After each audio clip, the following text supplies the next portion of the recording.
Bom, primeiro ano, agora que você já conhece o som das letras, ficou muito mais fácil de vocês exercitarem.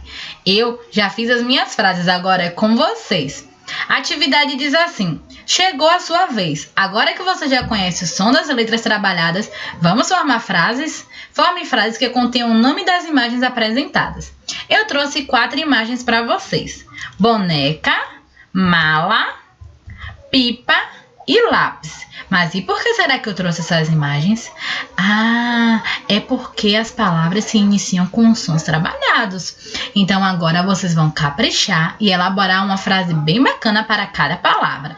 E não esqueçam, essa atividade é possível estar fazendo em uma folha avulsa também. Só é colocar o cabeçalho da escola e caprichar, tá bom?